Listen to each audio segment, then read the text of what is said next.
আমি একটা জিনিস দেখছি, আমার পোস্টে অনেকেই কমেন্ট করছে কিন্তু পোস্ট রিলেটেড করছে না।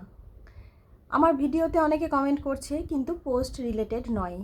তার থেকে কি বোঝা যাচ্ছে যে এই মানুষগুলোর না ক্যাপশন পড়ার মতো সময় আছে, না ভিডিওটা দেখার মতো সময় আছে। তো তোমরা যারা এটা করছো আর ভাবছো ফেসবুক থেকে সফলতা পাবে, আমি বলছি তোমরা কোনো দিন পাবে না। যারা বড় বড় ক্রিয়েটার আছে, যারা সফলতা পেয়েছে, একবার তাদের পোস্টগুলো দেখো তো, বা তাদের ভিডিওগুলো দেখো তো, যে তারা কি করে, তারা কি বলছে। সবসময় বলছে তুমি যদি পোস্টে কমেন্ট করতেই চাও বা ভিডিওতে কমেন্ট রাখতেই চাও তাহলে পুরো ভিডিওটা দেখো। তোমাদের তো দেখি 15 সেকেন্ডেরও ক্ষমতা নেই দেখার, এত ব্যস্ত।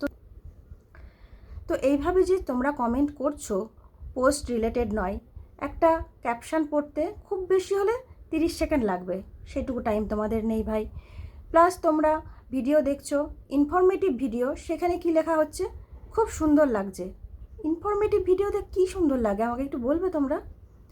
কোনো যদি পোস্ট দিচ্ছি সেখানে ক্যাপশনটা না পড়ে শুধু পোস্টের ছবিটা দেখেই কনগ্র্যাচুলেশন, সুন্দর হয়েছে, আপনার পোস্টটা খুব সুন্দর, মানে এগুলো বলার কি মানে? মানে এত ব্যস্ত, তাহলে তো এরকমভাবে ফেসবুকে কাজ করার কোনো মানে হয় না, তাই না? তার থেকে তোমরা দুজনের ঘরে যাও কিন্তু পোস্ট রিলেটেড কমেন্ট রাখো, তার ফলে তোমাদের সুবিধা হবে। কারণ কি বলো তো, তোমরা যে কাজগুলো করছো তাতে স্প্যাম কমেন্টের আন্ডারে তোমরা পড়ছো এবং ফেসবুক তোমাদের কিন্তু স্প্যামার হিসেবেই ধরবে। তার ফলে কি হবে, তোমাদের ফেসবুক আইডি রেস্ট্রিক্টেডও হতে পারে এই স্প্যাম কমেন্টের জন্য।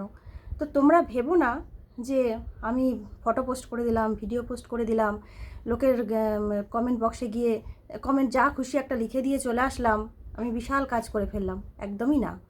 তাই তোমাদের যদি এইটুকু ধৈর্য না থাকে যে তা সেই মানুষটার ক্যাপশন পড়বো, তার ভিডিওটা দেখবো, তাহলে এই প্ল্যাটফর্ম তোমাদের জন্য না। ঠিক আছে? তো এই প্ল্যাটফর্মে যদি সফলতা পেতেই চাও তো আমি বলবো ঠিকঠাকভাবে কাজ করো, দায়সারাভাবে কাজ করো না। দায়সারাভাবে কোনো কাজ করলে সেই কাজে সফলতা পাওয়া যায় না। তখন তোমরা ভাববে আমরা ফেসবুক থেকে এতদিন ধরে কাজ করছি, কিচ্ছু সফলতা পাচ্ছি না, ফেসবুকটাই খারাপ। আসলে তা না, এত সহজে কোনো জিনিস পাওয়া যায় না। কারণ যারা বড় বড় ক্রিয়েটার আছে, এখন সাকসেস পেয়েছে, তাদের হিস্ট্রি শুনবে, তারা 4 বছর 5 বছর কাজ করছে, প্লাস তারা গঠনমূলক কমেন্ট রেখে আসছে প্রত্যেকটা পোস্টে। যদি কারোর পোস্ট আসে তাদের সামনে, যদি সেটা দেখে তো ঠিকঠাকভাবে কমেন্ট রেখে আসে। তো তোমরাও সেটা করো, আর যদি না পারো তো দয়া করে এসব ভুলভাল কমেন্ট করে নিজেদের ক্ষতি নিজেরা করো না। ঠিক আছে? তো আমার এটাই বলা তোমাদেরকে, যে নিজেদের ভালো তো পাগলেও বোঝে, তোমরা অ্যাটলিস্ট নিজেদের ভালো বোঝো। তোমরা যেটা করছো সেটা নিজেদের ক্ষতি করছো। আশা করছি আমি তোমাদেরকে বোঝাতে পেরেছি। তো যারা বুঝতে পেরেছো তারা কাজ করো, আর যারা বুঝতে পারোনি তারা যা করছো সেটাই করো। পরে যখন ফেসবুক থেকে রেস্ট্রিক্টেড হবে তখন বুঝতে পারবে। ঠিক আছে?